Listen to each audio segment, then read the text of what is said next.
Good afternoon everyone, welcome in the class of science. आप सभी का साइंस की क्लास में स्वागत है। लास्ट की वीडियो में हमने चैप्टर नंबर 2 के बारे में डिस्कशन किया था। चैप्टर नंबर 2 आपका है क्या हमारे आसपास के पदार्थ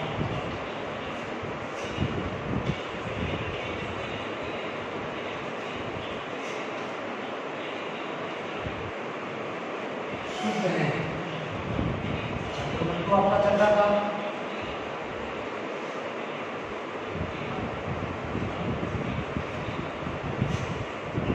ओके,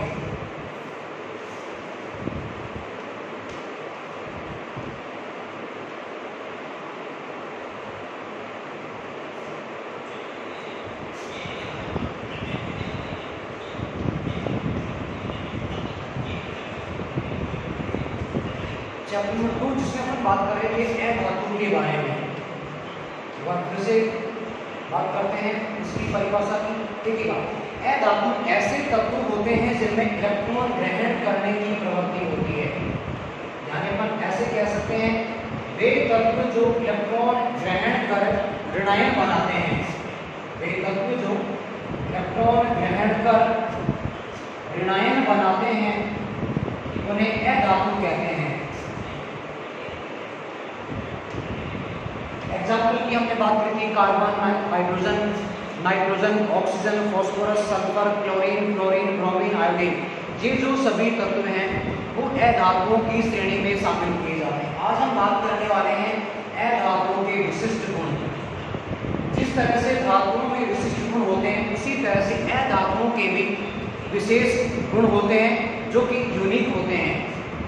सबसे पहले हम बात करेंगे यहाँ पे आघात वर्धनीयता।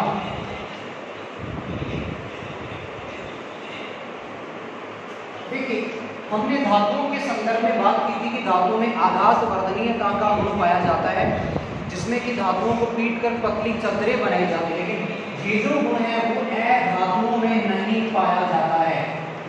यानी अधातुओं में कह सकते हैं आघात वर्धनीय नहीं होती है।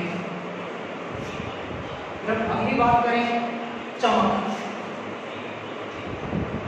देखिए, अधातुओं में अभूतपूर्व चमक पाई जाती है।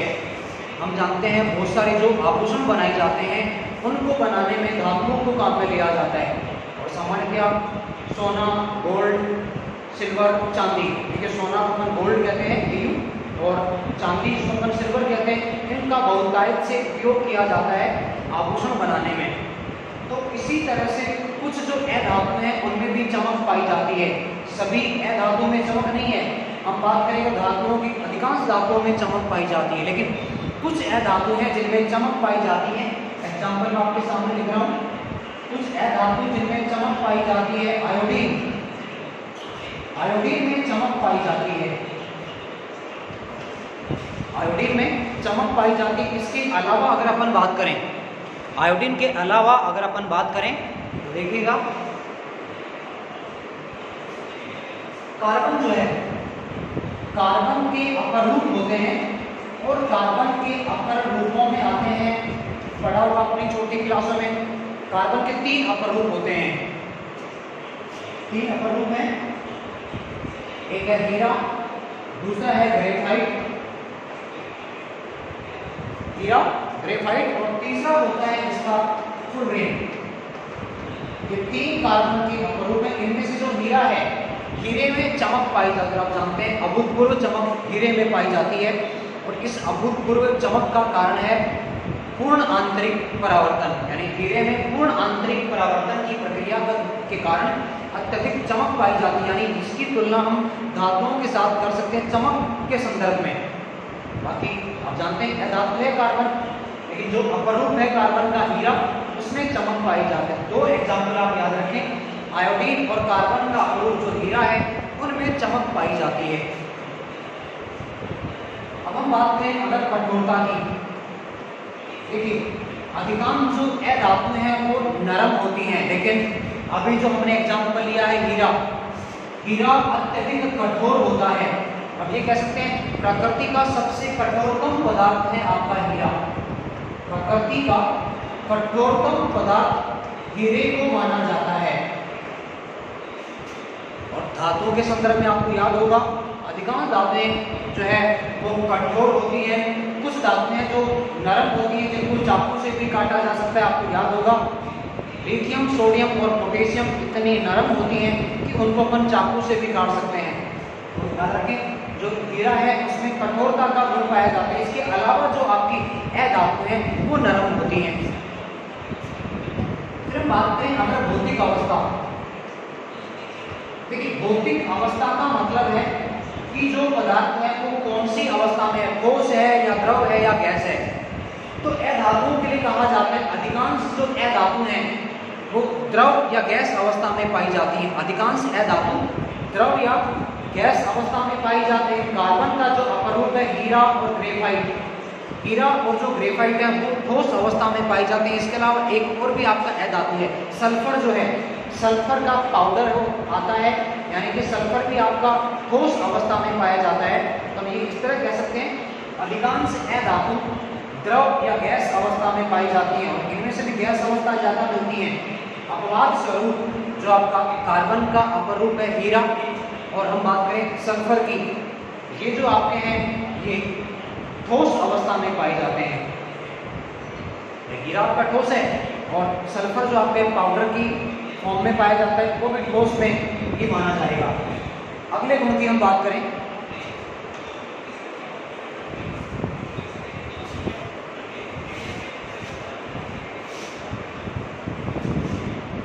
अगला गुण है वैद्युत चालकता। अगला गुण है वैद्युत चालकता। देखिए वैद्युत चालकता का मतलब है वे पदार्थ जो आसानी से विद्युत का चालन करते हैं वैद्युत चालक कहलाते हैं और इस गुण को कहा जाता है वैद्युत चालकता। यानी जो धातु हैं वो अधिकांश विद्युत के कुचालक होते हैं, लेकिन एक धातु ऐसा है जो विद्युत का चालक होता है और वो चालक है कार्बन का अपरूप। कार्बन का अपरूप जो हमने 3 अभी पढ़े हैं, इन तीनों में से एक जो अपरूप है कार्बन का वो विद्युत का चालक होता है और वो अपरूप है ग्रेफाइट। क्यों होता है इसके लिए मैं आपको बता दूं, ग्रेफाइट में कार्बन की 3 वैलेंसी तो पूरी हो जाती है लेकिन एक वैलेंसी फ्री रहती है जो कि मुक्त इलेक्ट्रॉन की भांति व्यवहार करते हुए विद्युत के चालन में सहायक होती है। ग्रेफाइट जो है धातु होते हुए भी विद्युत का चालन करता है, जबकि धातुओं की बात करें अधिकांश धातुएं विद्युत का चालन करती हैं। आप जानते हैं जो चालक तार बनाए जाते हैं वो भी धातुओं के बनाए जाते हैं, कॉपर या एल्यूमिनियम। यहाँ अपवाद स्वरूप ग्रेफाइट जो कार्बन का अपरूप है उसमें विद्युत का चालन होता है। अब बात करें एमपी गलनांक और क्वथनांक की। तो जो गलनांक और क्वथनांक है, गलनांक और जो क्वथनांक है वो धातुओं के निम्न होते हैं। गलनांक और क्वथनांक निम्न होते हैं जबकि धातुओं में हमें पता है उच्च होते हैं। गलनांक और क्वथनांक निम्न यानी कि कम होते हैं, लेकिन इसका भी यहाँ अपवाद है। हीरा जो है हीरे का गलनांक काफी ज्यादा होता है और तकरीबन 3000 डिग्री सेल्सियस से भी ज्यादा होता है हीरे का गलनांक। तो ये कुछ हमने धातुओं के गुणों की चर्चा की है। आज हम इस चैप्टर को पूरा करने की ज़्यादा टॉपिक यहाँ पर डिस्कस करेंगे नहीं, वही टॉपिक डिस्कस करेंगे जो आपके आगे के चैप्टर्स में महत्वपूर्ण होने वाले हैं। क्योंकि बात कर सकते हैं फर्स्ट, सेकंड और लास्ट वाले आपके 14 और 15 चैप्टर से आपको ट्यूशन नहीं मिलेंगे मेन एग्जाम में, लेकिन कॉन्सेप्ट आप यहाँ स्टडी करते रहेंगे। अगला जो टॉपिक आता है चैप्टर का वो आपका है पदार्थ। देखिए पदार्थ, देखिए पदार्थ की बात हालांकि अपन पहले भी कर चुके हैं, लेकिन यहाँ पे अपन बात करेंगे पदार्थ के साथ साथ यौगिक की भी, यानी हम पदार्थ के साथ यौगिक की बात भी करने वाले हैं। देखिए पदार्थ हम सभी जानते हैं ऐसी संरचना जिसका द्रव्यमान होता है, जो स्थान घेरती है, जो दाब डालती है, पदार्थ कहलाती है। यहाँ हम बात करने वाले हैं पदार्थ के संदर्भ में यौगिक की, जिसको कि अपन कंपाउंड कहते हैं। यौगिक के अपने आप में पदार्थ ही हैं, हम बात करने वाले हैं यौगिक की। एग्जांपल के साथ मैं आपको बताऊंगा। हमने एग्जांपल लिया वाटर का, पानी हमने एग्जांपल लिया। आप देख पा रहे हैं सॉरी, पानी में हाइड्रोजन और ऑक्सीजन है।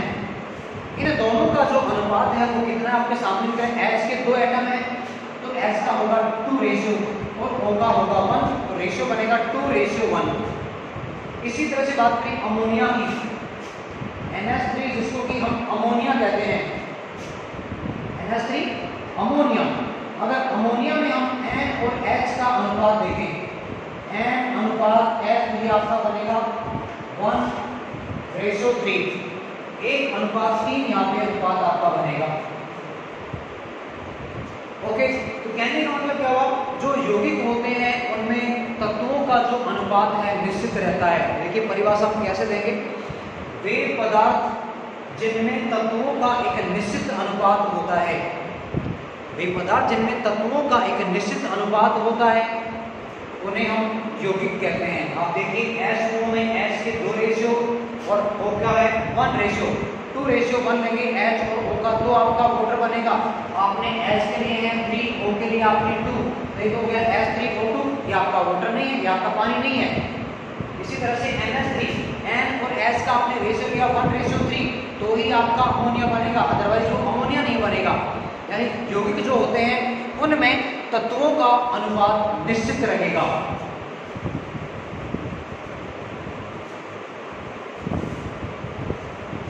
अगला टॉपिक है आपका मिश्रण।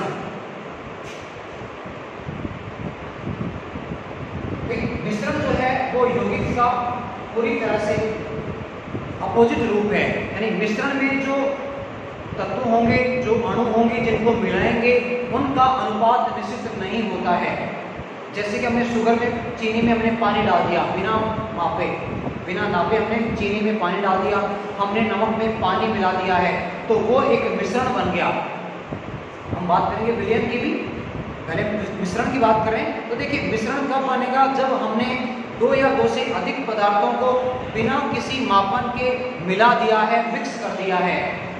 किस तरह कह सकते हैं, मिश्रण वे पदार्थ होते हैं जिनमें 2 या 2 से अधिक जो तत्व हैं या अणु हैं अनिश्चित अनुपात में उपस्थित होते हैं।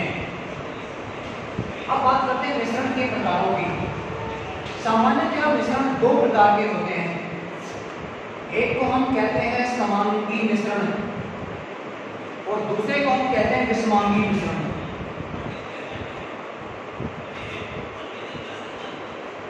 मिश्रण को आप फिर से सुने। मिश्रण में जो पदार्थ मिलाए जाते हैं, जिन तत्वों को मिलाकर मिश्रण तैयार किया जाता है, उनका अनुपात निश्चित नहीं होता है। मतलब जिस तरह यौगिक में अनुपात निश्चित होता है, उस तरह मिश्रण में अनुपात निश्चित नहीं होता है। ओके, समांगी, पहले हम बात करते हैं समांगी मिश्रण की। देखिए समांगी मिश्रण वे मिश्रण होते हैं जिनमें पदार्थ पूरी तरह से विलय हो जाते हैं। यानी 2 पदार्थ हमने लिए, वो एक जैसे बन गए हैं, उनकी जो भौतिक अवस्था है वो समान है। भौतिक अवस्था समान, हम कह सकते हैं वे पदार्थ या वे मिश्रण जिनकी भौतिक अवस्था समान होती है समांगी मिश्रण कहलाते हैं। विषमांगी मिश्रण की अगर बात करें तो यहाँ भौतिक अवस्था समान नहीं होगी, भौतिक अवस्था असमान। हम अगर डायग्राम बनाएं विषमांगी को हम किस तरह से प्रदर्शित कर सकते हैं।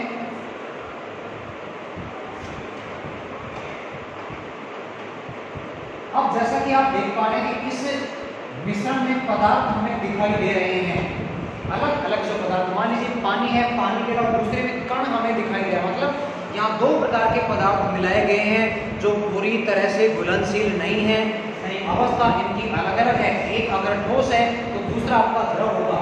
मान लीजिए यहाँ द्रव प्लस ठोस को हमने मिलाया है और ठोस इस तरह का है जो घुलनशील नहीं है, तो मिश्रण आपका कैसा बनेगा, विषमांगी मिश्रण बनेगा।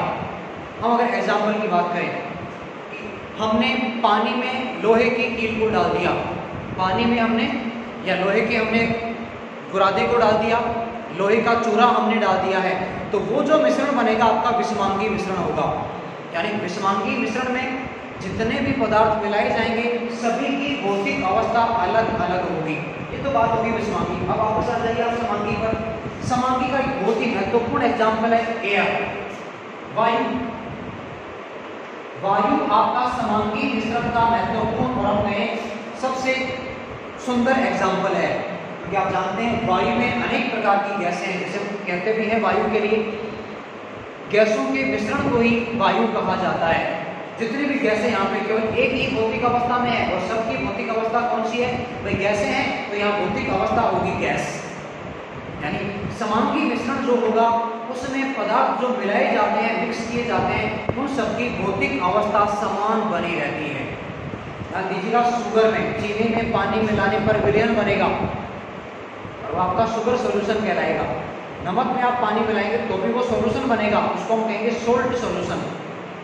ओके, यही बात होगी आपकी मिश्रण की।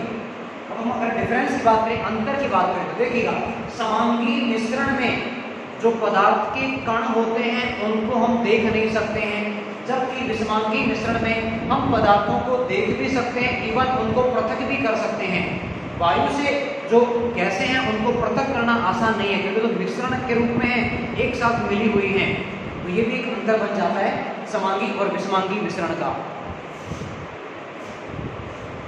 मतलब जहां आप पदार्थों को अलग अलग नहीं कर सकते वो आपका समांगी है, जहां पदार्थ अलग अलग किए जा सके वो आपका विषमांगी होगा।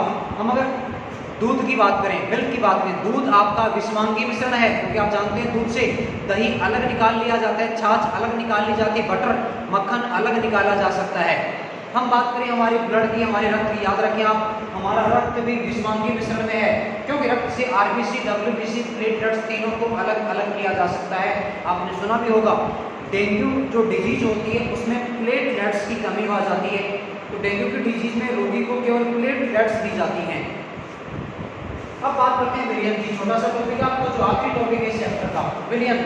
फटाफट कर लेते हैं थोड़ा।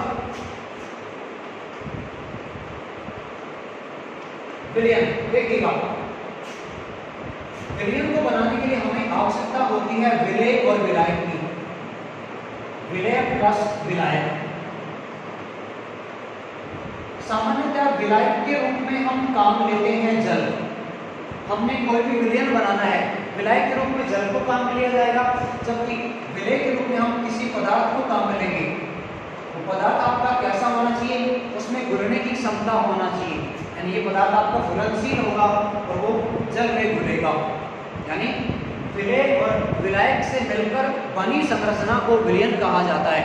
जैसे हमने चीनी में डाल दिया है पानी, चीनी प्लस पानी, अब आप जानते हैं चीनी पानी में बहुत आसानी से घुलेगी, तो ये क्या बनेगा आपका, ये बन गया आपका चीनी का घोल भी कह सकते हैं आप, चीनी का विलयन भी कह सकते हैं। अब ये जो घोल है, घोल दो तरह का हो सकता है, ये घोल दो तरह का आपका हो सकता है। देखिए दो तरह आपकी कौन सी वाली बनेगी, एक अपन कह सकते हैं सांद्र और दूसरा आपका बनेगा तनु। देखिएगा तनु विलयन, तनु विलयन कब बनेगा और दूसरा है सांद्र विलयन कब बनेगा, इनकी भी जरा जानकारी आप ले लीजिए। ये आपका विलयन है, लेकिन तनु विलयन कब बनेगा, जब जल अधिक है, जल अधिक है किसी विलयन में तो विलयन बनेगा तनु, और अगर जब जल हमने कम डाला है तो विलयन आपका बनेगा सांद्र। पदार्थ तो आपको लेना ही पड़ेगा, ध्यान दीजिएगा। हम विलयन बना रहे हैं तो आप सोचेंगे सर आपने जल अधिक ले लिया, क्यों जल से विलयन बनेगा कितना, बिल्कुल नहीं। विलयन हम बना रहे हैं तो विलय के साथ विलायक लेंगे तभी तो विलयन बनेगा भाई। तो तनु विलयन में हम जल अधिक लेंगे और सांद्र विलयन में जल कम लिया जाएगा। जैसे हम एक एग्जांपल लें चीनी का, हमने 1 किलोग्राम चीनी में 10 लीटर पानी मिला दिया तो विलयन आपका बनेगा तनु विलयन। हमने 1 किलोग्राम चीनी में 1 किलोग्राम चीनी में हमने 1 लीटर ही पानी मिलाया तो सांद्र अब की बार विलयन होगा आपका। अगर 1 किलोग्राम चीनी में 10 लीटर पानी मिलाएंगे, जल अधिक है तो आपका विलयन तनु होगा। 1 किलोग्राम चीनी में अगर 1 लीटर हम पानी मिलाएंगे तो विलयन आपका सांद्र बनेगा। विलय ज़्यादा है तो विलयन सांद्र होगा, विलायक ज़्यादा है तो विलयन आपका तनु होगा। तो इस तरह से हमने चैप्टर नंबर 2 भी आज पूरा कर लिया है। इसके बाद अपन चैप्टर नंबर 3 जो कि हम सिलेबस में लेने वाले हैं वो स्टार्ट करेंगे। चैप्टर्स की PDF आपको मैं टाइम टू टाइम सेंड करता रहूँगा। आप अपने डाउट्स को मुझे टाइमली सेंड करते रहें। आज के लिए इतना ही। That's all for today. Thank you so much.